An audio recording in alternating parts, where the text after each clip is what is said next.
বাবা মা না থাকলে কি একটা বাচ্চার আশ্রয় হয় এতিমখানায়? হ্যালো ভিউয়ার্স, আসসালামু আলাইকুম। আজকে একদম ছোট্ট ছোট্ট দুইটা পিচ্চির কথা আপনাদের সঙ্গে শেয়ার করব। তার বাবা মারা গিয়েছিল সেই ছোট্টবেলায়।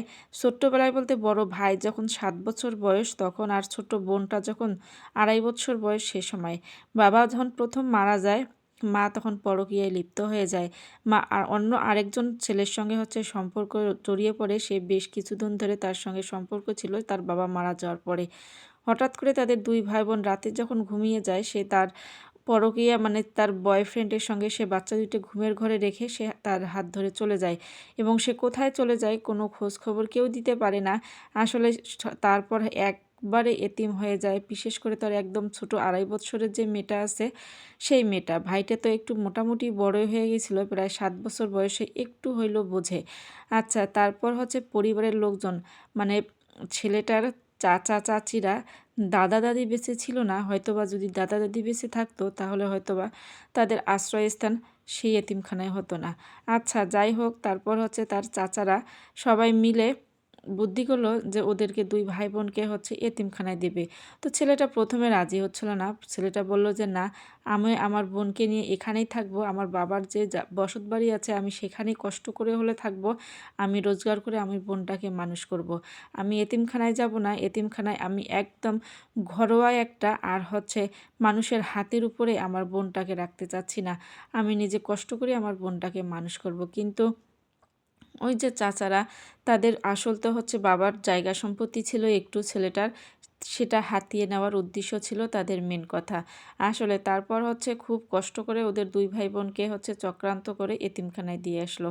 এতিমখানায় গিয়ে দেখে ছেলেটা যে আসলে ওদের মতে অনেক ছোট ছোট বাচ্চা ওখানে থাকে। আসলে ওখানকার পরিবেশ, ওখানকার খাওয়া দাওয়া, আসলে তার এই সমস্তর সঙ্গে সে আজকে পেরে উঠতেছিল না। তার তাকে আসলে ভালো লাগতেছিল না। সে একটা ওখানে বন্দিখানার মতো তার জীবন ছিল।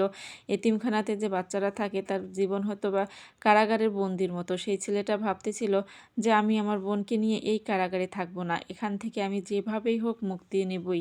আচ্ছা, তারপরে সেই ছেলেটা যে কোনো সুযোগ পেয়ে, সবসময় একটা সুযোগ খুঁজতো যে আসলে কিভাবে এখান থেকে বের হয়ে যাওয়া যায়। আর সে একদিন, জানি না কিভাবে সে গেটটা খোলা পায়, সেটা অবশ্য বুঝতে পারিনি, বলতে শুনতেই পারিনি সেই ঘটনাটা।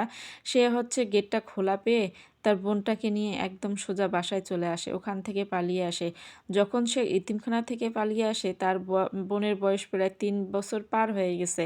সে একটু একটু করে বাইরের খাবার খেতে পারে, ভাত খেতে পারে, অন্যান্য খাবারগুলো একটু একটু করে খেতে পারে। যেহেতু মা নাই, কষ্ট করে সে হাতের কাছে যেটাই পেয়েছে তার বোনটাকে সেটাই খেয়ে সে মানুষ করতেছিল। আচ্ছা, যেভাবে হোক সে চলে আসে ওখান থেকে। চলে আসার পরে সেই আবার এসে দেখে যে তার বাবার যে জায়গা সম্পত্তিটি ছিল একটুখানি, সেটা তার চাচারা দখল করে নিয়েছে। তাদের কাছে কিভাবে জানি টিপসই দিয়ে সব কিছু তাদের নামে করে নিয়েছে। বাবার শেষ আশ্রয় স্থলটুকু ছেলেটার থাকলো না। সে এখন গ্রামেই থাকে, কিন্তু আরেকজনের বাড়িতে সে থেকে তার বোনটাকে মানুষ করতেছে। আর মানুষের ঘরে ঘরে কাজ করে করে বোনটার খাওয়া পরা কাপড় চোপড় সমস্ত কিছু দায়িত্ব পালন করতেছে। শুধু একটা কথাই আমার খারাপ লাগে, যে আসলে আমরা মহিলা একটা মেয়ের কারণে সমাজে আমরা প্রত্যেকটা মেয়ে দোষী হয়ে যাচ্ছি।